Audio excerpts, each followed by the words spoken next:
Award-winning director Tom Henry, CEO of Dragon Films, is having a casting call for one of the biggest action films in the city of Detroit.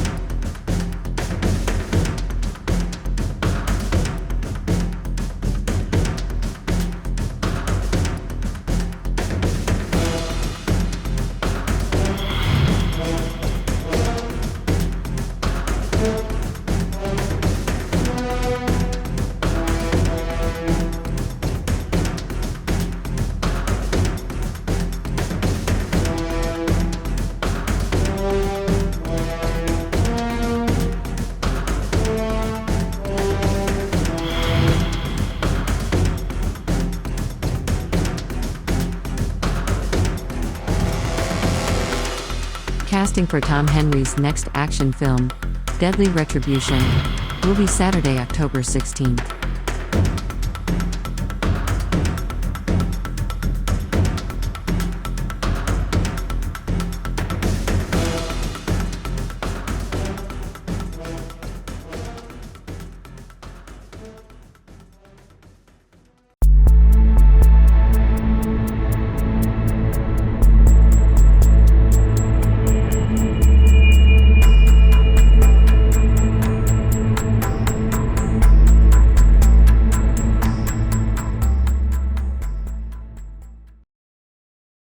And when he your said brother, so Phil, because your brother Gene works with Phil. Mm-hmm. Okay, I'm just trying to, make the audience understand, because some of the stuff I already know, but Gene, your brother, worked at a boxing gym with Phil Lawada, and he brought Phil to the premiere of Uncut. Yep. And Phil was impressed.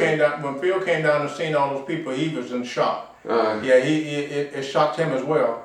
And right after that, there was a boxing show that Phil had, and I had to film it for him. And when I seen him sitting there at the desk there at the boxing show, I seen him sitting at the desk. I said, "My next film?" I said, "You want to get involved in my next film?" He said, "Yeah." He said, "Yeah." I said, "Good. I'm gonna make you the boss man." And he said, "For real?" I said, "Yeah. Yeah, I'm gonna make you the boss man." Now, has Phil had any acting experience? Yeah, and I didn't know that. I got lucky. I got lucky because I found out that he took up acting at the college that he went to. Oh, okay. He had took up acting there, and then I found out he was into martial arts, and should have never let me find that. Yeah. Oh, okay. Because he got a lot of fight scenes in there. So, yeah. Yep. Wow. So that's now again going into just Uncut. Anything you want to add about Uncut? Just so, because my thing is, there are people who need to hear the nuts and bolts of what went into this, because it's not as easy as some people make it seem. I couldn't have done it.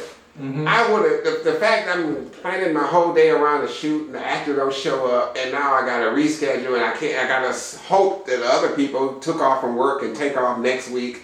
I got to deal with this headache. I got to deal with this type of egotism. I got to deal with this jealousy. I would just say, you know what? I'm going to stick with music. I can't do this. Mm-hmm. So the fact that you made it and had it happen, this is something people need to know. Yeah, and well, I tell a lot of people, because I always hear a lot of people think that you can just pick up a camera. Yeah. And just say I'm gonna make a movie, or I'm a camera person, or they think you can just pick up a camera and just start shooting. And there's way more to it. One of the things we found out from the making of Uncut, how many people got inspired by you to do it, that we saw online that are literally imitating what it is you done. We ain't got to name names. Quite a few. Yeah, so we know of folks who said, "Oh, I can do this." Mm-hmm. So this is when I had said, I started calling you the guy. Well, okay, your nickname. That's a little ways down the road. I started calling you the Godfather. Why? Yeah, because of a lot of people that I inspired. Yes. Yeah. Innovator, trailblazer, you got all the persistence, but the people who sat back and saw you and said, "I can do this," and basically, but they're missing some key elements like tenacity and perseverance. I call it like a pit bull, and it locks on your arm and won't let go. That's how you are with your dream. You locked on that and didn't let go, and everybody is screaming at you to let it go, and you got that own mindset that says, "I'm going to do this." And there are times that I sat back and just said to myself, "Oh man, today is the day this movie come to a crashing halt." You know, when I've been on the set when actors didn't show up. We done set up lights. We done did all of this. We done spent hours, and the person called at the last second and say, I can't make it. Or sometimes don't call at all. Exactly. And so I said, no, today is the day. This movie coming to an end today. And next week we get the email, hey, show up here, we're gonna shoot this scene. I said, damn, Tom didn't let nothing slow him down. I couldn't do it. And people thought that I never got ticked off. Plenty of days I got ticked off, I just never showed it. Yeah, that's why you never showed it. So that's so you go home and kick your cat peanut butter or something. You gotta let that out somewhere. But I was like, man, I'm too hyper. I could not do it. So I started calling you the Godfather because I saw so many people, the haters, you know, saying you can't do it.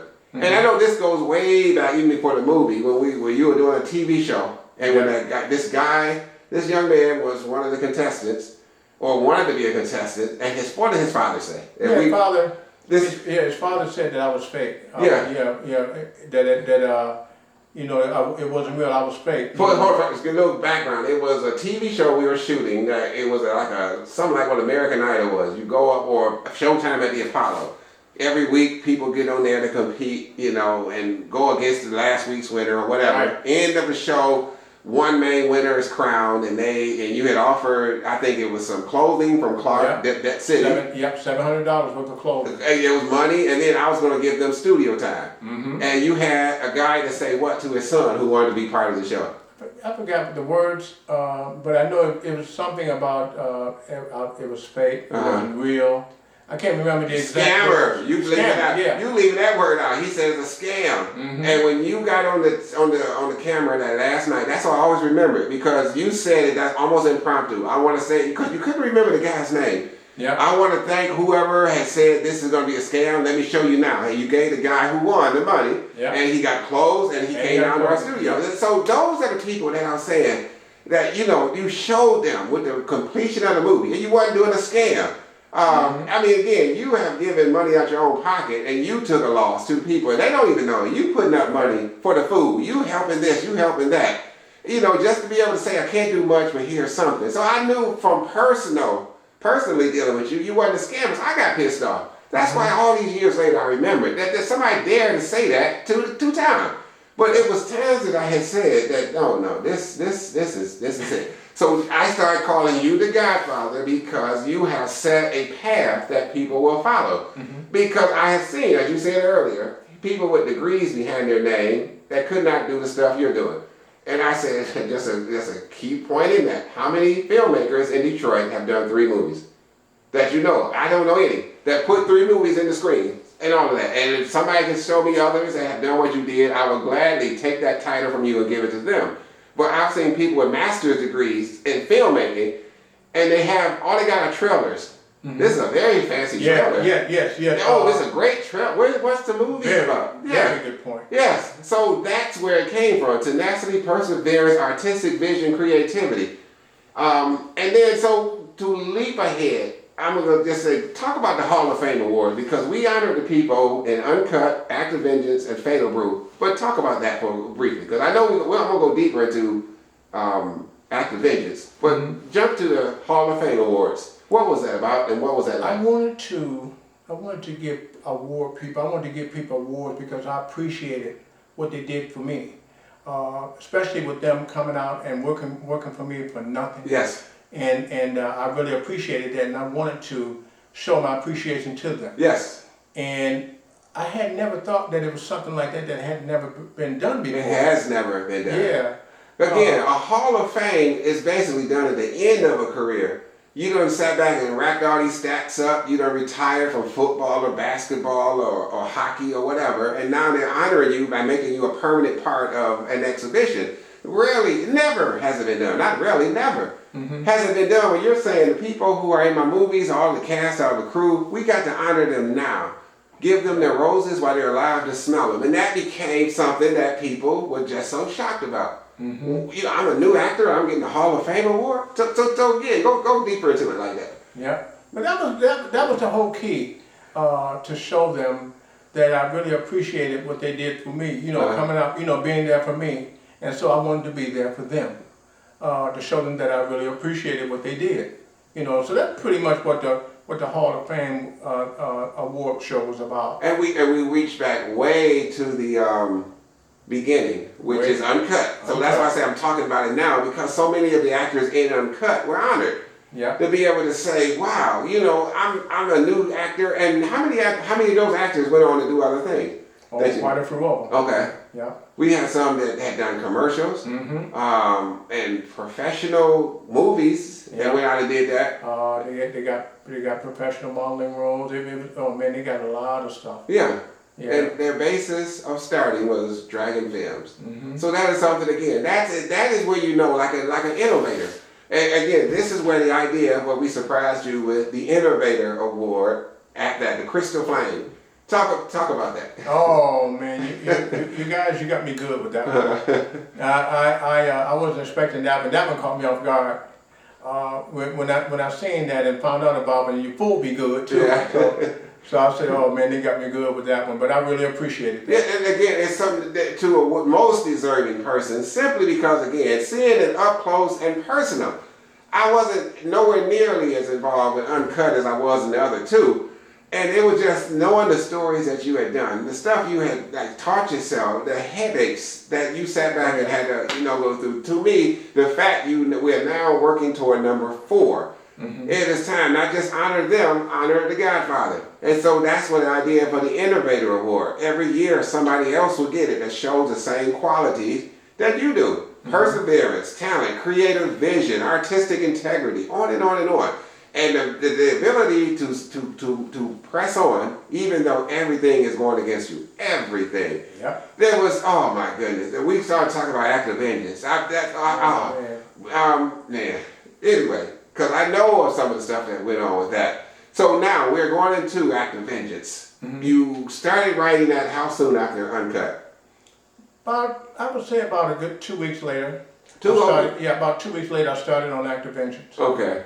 Yeah. Act of Vengeance was about what? What was the plot and how'd you come up with it? It was this big time dealer that owned pretty much everything in the city of Detroit as far as drugs, the drugs and all that stuff. And that's pretty much what that was based on. Okay. It was about this big time drug dealer that was pretty much putting his weight around the city of Detroit. Yeah. And go a little deeper. You've been that traditional tight-lipped Tom. So the Act of Vengeance from your character is the father of an undercover cop, and that cop gets killed, and you come in to investigate and to avenge. That's where the vengeance come in. Right. What is your character, and what's so special about your character that he feels he can come in there and take on the mob? Well, my character used to be a special forces agent. Okay. And he was well known back in the day, and also he got special skills. Okay. And after he found out that his son was killed, then he comes out of retirement to seek out the people that actually killed his son. So he's taking on the mob, the vengeance in that. So and was that John T? John T. Yeah, okay, I'm getting the names right. Yeah, so your character... They call me that character name right to this day. Oh, okay. And so in the movie, you're taking on the mob, and bodies are piling up, as we say in the movie. And I played a detective who is trying to get you to not do this, or we can't prove it's you doing it, but we got to... style. Yeah.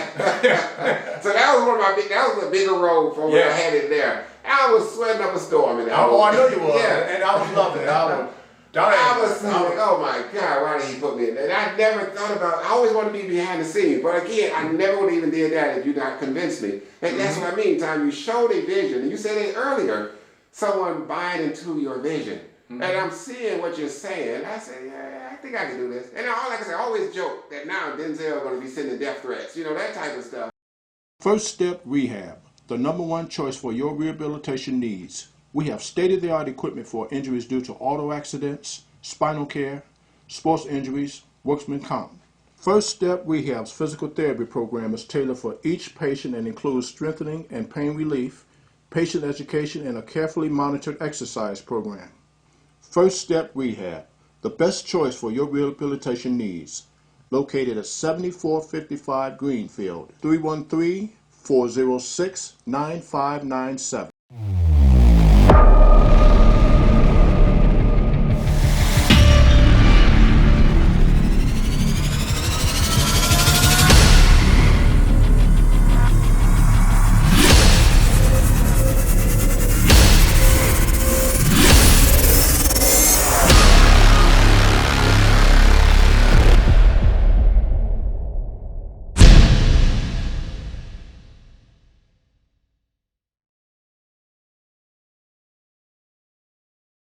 But I never would have did it on my own, so I gotta say thank you because it opened up avenues that I said, hey, I can try this. I think I can just get a little more. I'm good. Well, I hope you know that I was getting me some good laughs because I said I'm finna really take him to another level. Yeah. I'm gonna have me a good laugh from this, and I can see him shaking now. Yeah, I swear, oh my God, man, because I'm thinking I'm just stepping on everybody else's lines, I'm doing this. No, but it was a great experience. Mm-hmm. So Active Avengers, you writing that, you producing that, you directing, you're editing as you did with Uncut. So give us a little more. Let me tell you what the hardest part was. Mm.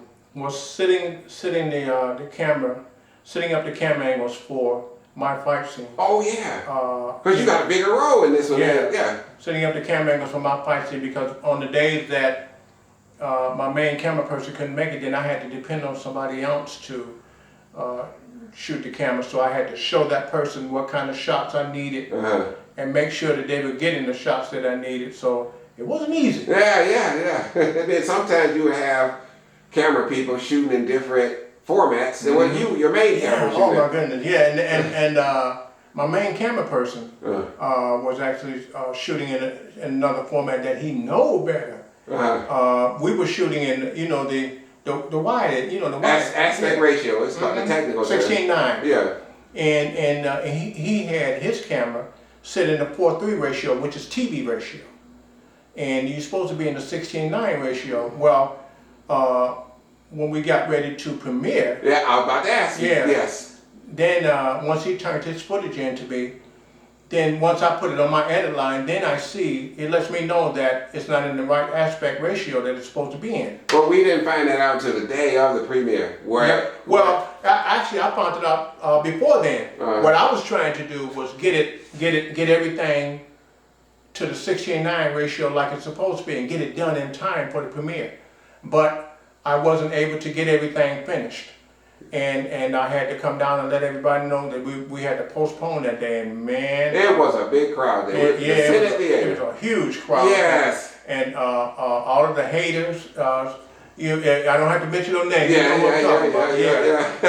Talking, but if it's not right, I'm not going to put it out there. Now, my key question at that time, because I saw that look of dejection on your face. Mm-hmm. I came there with a date. She lived in, I think, Inkster or Ypsilanti, and I was about to leave, and you and Rico were trying to do something with the equipment, and I had to leave. I had to take her back, and she had to get to work. Mm-hmm. And I saw that look on your face, and I just said, man, I feel for you.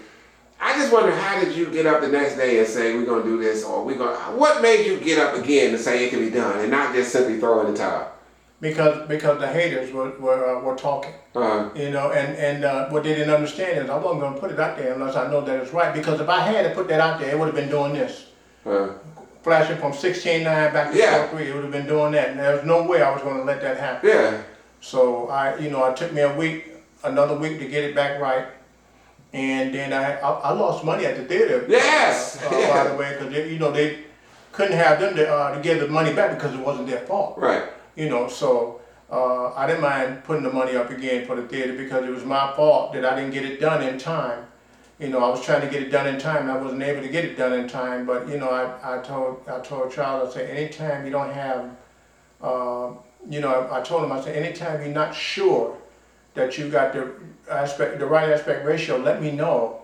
He didn't let me know that he was shooting in 4:3. Oh, okay. He's supposed to be in the 16:9. He was still thinking about TV, Comcast. He was still thinking about Comcast. So he had his camera in the 4:3 ratio. So it's one of them lessons in that sense.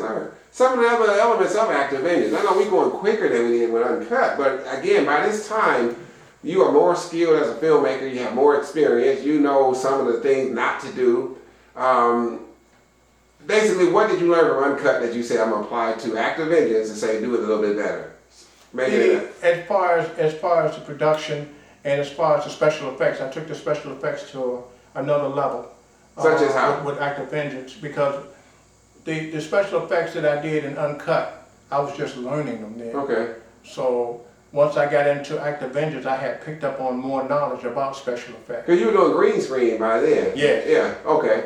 So I tried my first green screen in Uncut. That was my first time trying it. Okay. And it turned out very well. Yeah, because some of the things I thought about green screen, that, it's got to be super tight and all the lighting to hit this. You showed me how to hit this button in the editing software and it made it work perfectly. Yeah. So things and another thing that you were worried about with the green screen was wrinkles. Yeah. Wrinkles in the green screen. And with Adobe Premiere, you don't have to worry about that. It overrides it.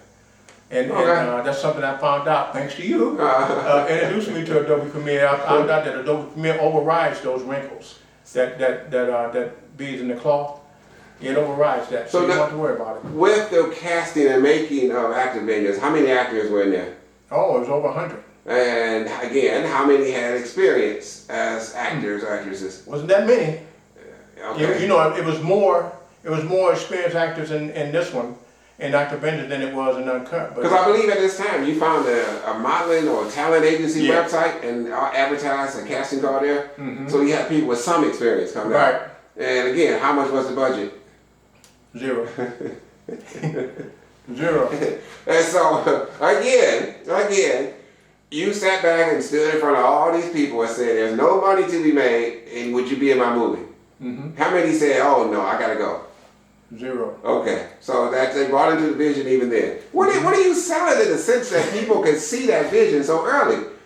I just tell them, I just be real with them. I knew I wasn't, when you say I'm in the movie, I just knew, I don't think I can ever be paid for what I'm doing. That's it. I said, I do, I will learn. But everybody else, so go ahead and say, you say what? Yeah, I just be real with them and let them know that there's no budget, and I give them my vision of what I expect from this film and everything, and they follow along my vision. Now the beauty in this in the second movie was now you had bigger and better help behind the scenes. Right. Phil and Alex. Phil and Alex Awada, the Awada brothers. Tell me about them.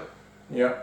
They bought into, because I told Phil about my vision and everything, and Phil bought into the vision, and because he came down, once he came down and seen Uncut, and seeing how it was a sellout and standing room only, he was sold. Okay. That's all he needed to see was that. He was sold. So because Phil owns the Detroit Jungle Boxing Gym? Yeah. That's what's called, Detroit Jungle. Mm-hmm. So we were able to do a lot of the casting there. Yeah. A lot of the meetings there. Mm-hmm. The stunt camps were being done there.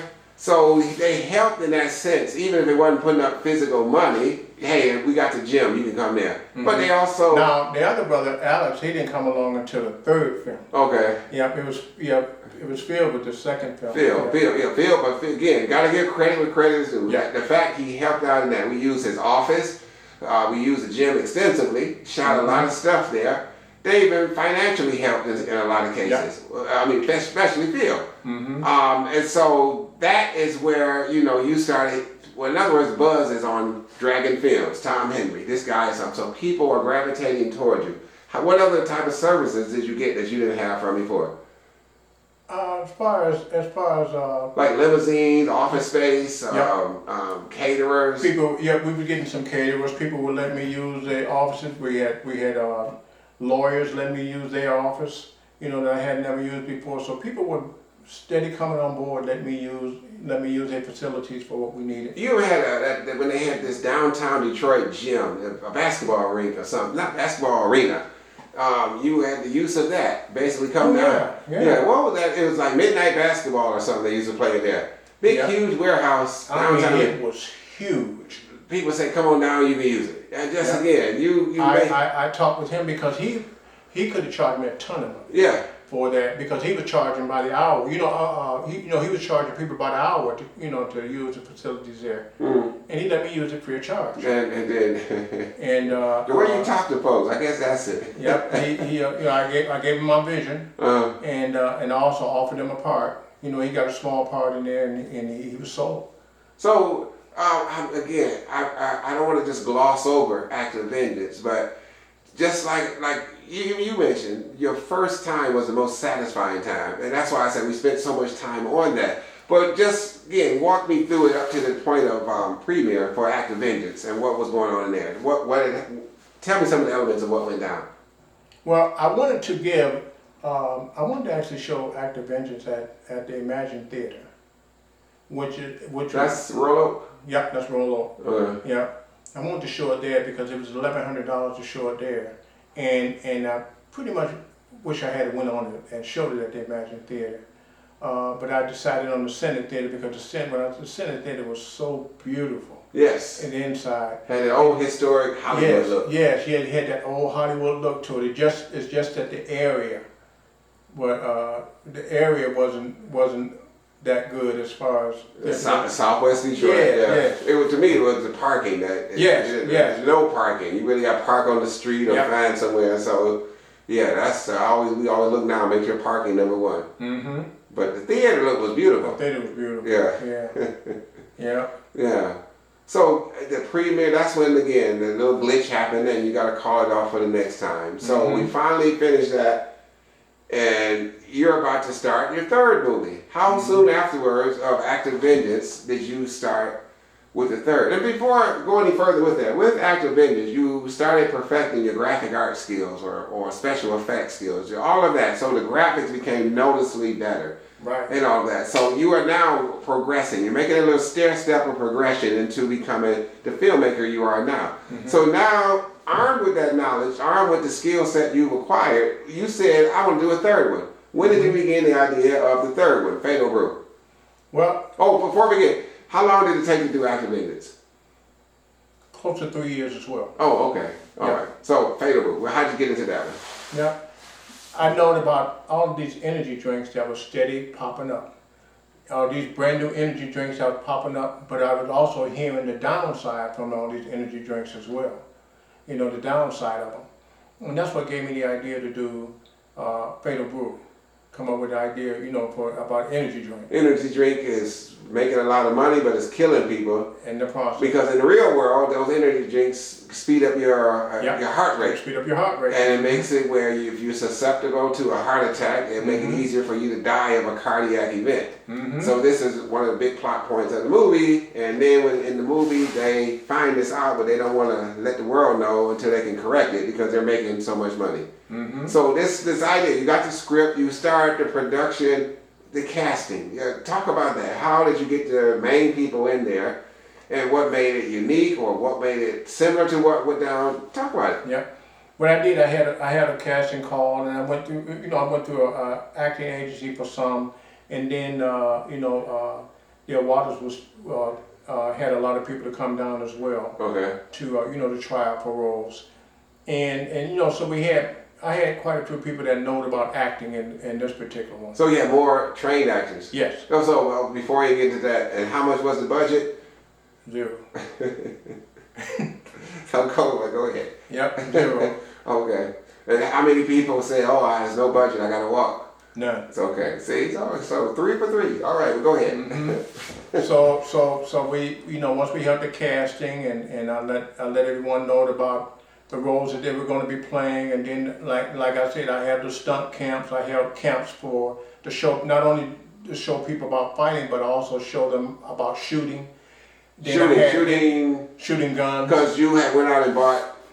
I went out and bought the prop guns off of eBay and the internet. Mm-hmm. So these are realistic looking guns. In fact, they were so realistic. We did an open air shoot, and I'm nervous. The police in a minute gonna pull up. Hey, a bunch of black guys with guns. And so that was one of my biggest thoughts. So we out there in the Rouge Park, sitting there running around with these realistic looking guns and some machine guns and all that. Any minute now it's gonna be over for us. I'm just too nervous.